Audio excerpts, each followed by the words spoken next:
শুভ সকাল বন্ধুরা, কেমন আছো তোমরা সবাই? আশা করছি তোমরা সবাই খুব ভালো আছো আর আমরাও ভালো আছি। আমার আরও একটি নতুন ব্লগে তোমাদের সবাইকে অনেক স্বাগত জানাই।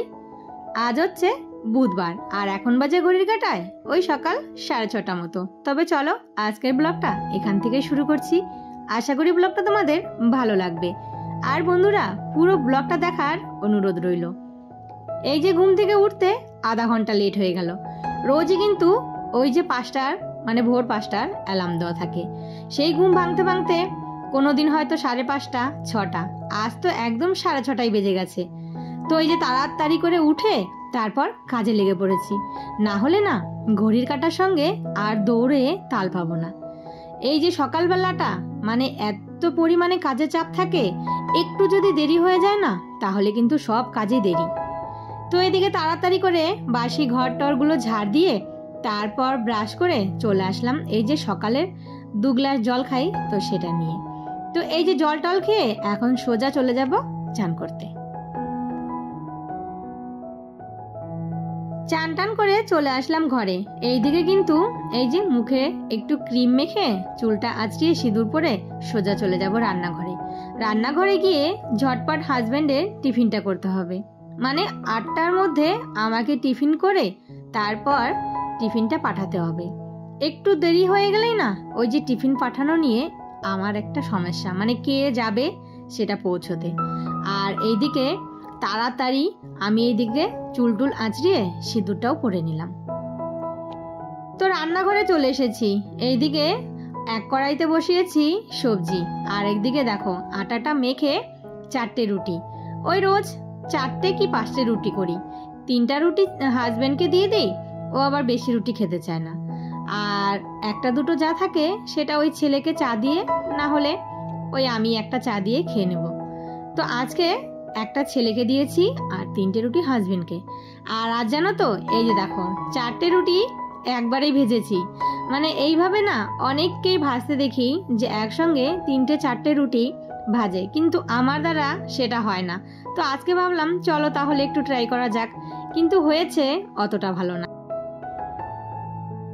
তারপর হাজবেন্ডের টিফিনটা করে এইদিকে 1 কাপ চা আর একটা কুকিজ নিয়ে বসে পড়লাম। চাটা খেয়ে রাতের কয়েকটা বাসন ছিল, তো সেই সমস্ত বাসনগুলো গুছিয়ে রেখে দিলাম।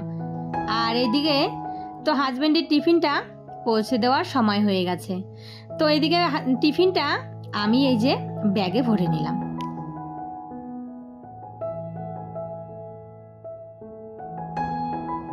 ওইদিকে হাজবেন্ডের টিফিনটা পাঠিয়ে দিয়ে চলে এসে তাড়াতাড়ি করে রান্না বসিয়ে দিলাম। না হলে না এই যে রান্না করে আবার ছেলেকে স্কুলে দিতে যেতে হবে, আর ওইদিকে বড় ছেলেও স্কুলে যাবে, ওকেও 2টো ভাত করে দিতে হবে। তো ভাবলাম যে কি রান্না করব, ফ্রিজে তো মাছ আছেই। তো একদিকে একটু ডাল বসিয়ে দিলাম, আর একদিকে তাড়াতাড়ি করে ছোট হাঁড়িতে ভাত। আজকে একটু মানে ছোট হাঁড়িতেই ভাত বসালাম, তার কারণ অনেকগুলো ভাত না কালকে রয়ে গেছে। ওই যে রাতে খিচুড়ি করা হয়েছিল, তো ভাবলাম যে একটু কম করে চালটা নিই। সেদিন যে বাড়ি থেকে শাক এনেছিলাম, দেখো সেই শাকগুলো একদম তরতাজাই আছে, যেমন এনেছি তেমনটাই আছে। এতটুকু কিন্তু শাক নষ্ট হয়নি। এই যে ফ্রিজে যদি প্লাস্টিকে করে শাকগুলো এইভাবে রেখে দিয়েছিলাম না, তার জন্য কিন্তু শাকগুলো একদমই তরতাজা আছে। তো ওইদিকে আমার ডাল হয়ে গেছে, ডালটা নামিয়ে তারপর শাকটা একটু বেছে নিলাম। তার আগে এখানে একটু মাছের ঝাল করব ওই মশলা দিয়ে, তো সেটা বসিয়ে দিয়ে শাকটা ভালো করে ধুয়ে এখন এই যে শাকটা কুচিয়ে কেটে নেব। আর তোমরা কি কেউ পাট শাক মাছের ডিম দিয়ে খেয়েছো? তো আমাদের বাড়িতে মানে আমার শ্বশুর বাড়িতে আমার যখন নতুন বিয়ে হয়, আমি কিন্তু আমার শ্বশুর মশাইকে দেখেছি যে পাট শাক ডিম দিয়ে খেতে, মানে আমার শাশুড়ি মা রান্না করতো, সেই থেকে কিন্তু আমারও শেখা। তো এই যে আমিও আজকে তাই করেছি। আর একদিকে বসালাম একটু চাউমিন, মানে ওই যে ছেলের জন্য, ছেলে বায়না ধরেছে সে স্কুলে টিফিন নিয়ে যাবে চাউমিন। এইদিকে আমি রান্নাঘরে কাজ করছি, আর এইদিকে আমার ছোট ছেলে ঘুম থেকে উঠেছে তো দেরি করে। রোজই জানো তো রাতে শুতে শুতে দেরি করবে আর উঠতেও দেরি। একে তো বৃষ্টি, মানে বড়রাই ঘুম থেকে উঠতে চায় না, আর ছোটরাও তো আরও। তো এই যে ওরও দেরি হয়ে যায়, তার জন্য আমিও বিছানাটা ঠিক মতো তুলতে পারি না। তো এদিকে আমি রান্না করছিলাম, এসে দেখি বিছানাটা নিজেই গোছাচ্ছে।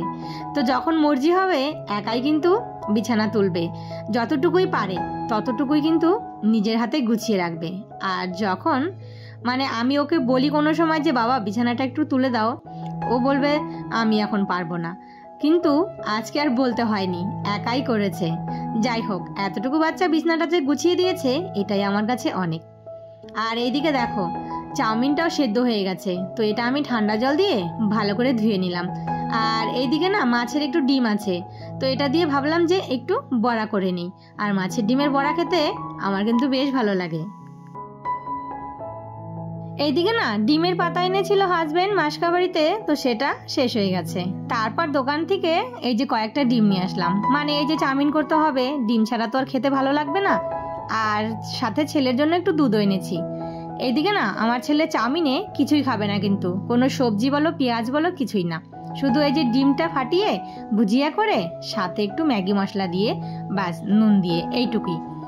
তো এদিকে ওর জন্য একটু দুধ আনলাম, তার কারণ হচ্ছে ও তো কিছুই খায় না, সেটা তো তোমরা জানোই। কোনো সবজি বলো শাক বলো কিছুই না, তো কিছু না খেলে কি করে শরীরে প্রোটিন পাবে বলো তো। তার জন্য মাঝে মাঝে ওকে একটু করে দুধ দেই, মাঝে মাঝে বলতে ওই একদিন পর পর। আর হচ্ছে ওর জন্য একটা ডিম সেদ্ধ, ডিমটা দিলে তবুও একটু খেতে চায়। আর ওই যে মাছ মাংস তো ওই রকমই খায় না খাওয়ার মতো। তো এইদিকে সবজি যদি না খায় তাহলে শরীরে প্রোটিন আসবে কোথা থেকে বলো।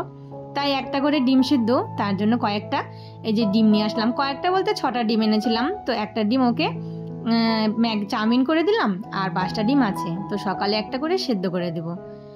আর এই যে ডিমগুলো এখানে রেখে দিয়েছি, তো এই যে এই জায়গাটা একটু পরিষ্কার করে নিলাম। সকাল 6:30টায় ঘুম থেকে উঠে 1 মিনিটও না বসে ঘড়ির কাটার মতন ছুটে সমস্ত কাজ বাজ সেরে ছেলেকে স্কুলে পৌঁছে দিতে আসলাম। তো এদিকে ছেলেকে স্কুলে পৌঁছে দিতে যাচ্ছি, আর এদিকে রাস্তাটার অবস্থা দেখেছো। তারপর বাড়ি এসে এই যে শাশুড়ি মা একাদশী করেছে, তার আজকে পারণ, তো বললো যে একটু দোকান থেকে পনির এনে দিতে, মানে উনি পনির রান্না করবে। তো সেটাই আমি এই যে আমাদের বাড়ির সামনে একটা মিষ্টির দোকানে, সেখানেই নিতে আসলাম। তো চলো বাড়ি গিয়ে কথা হচ্ছে। মাঝখানে অনেকটা সময় কেটে গেছে, এখন বাজে রাত্রি ওই 10টা মতো। তো এদিকে আমাদের খাওয়া দাওয়া হয়ে গেছে, রান্নাঘরে সমস্ত কাজ সেরে ফেলেছি, এখন এই যে শুতে যাব। তো যাবার আগে এই যে জামা কাপড়গুলো কয়েকদিন থেকে তো শুকাচ্ছে না, তাই এই যে বাড়তি কাজ, এটা সমস্ত জামা কাপড়গুলো এই যে ঘরে ফ্যান চলবে, তো এই যে রাতের বেলা রশিটা নিয়ে এখানে এই সমস্ত জামা কাপড়গুলো মেলে দিলাম। তো চলো বন্ধুরা, আজকের ভিডিওটা তাহলে এখানেই শেষ করি। ভিডিওটা ভালো লাগলে অবশ্যই একটা লাইক কমেন্ট শেয়ার করে দিও, আর চ্যানেলটা সাবস্ক্রাইব করে আমার পাশে থেকো। আবারও দেখা হবে নতুন কোনো ভিডিওর সাথে, ততক্ষণের জন্য টাটা।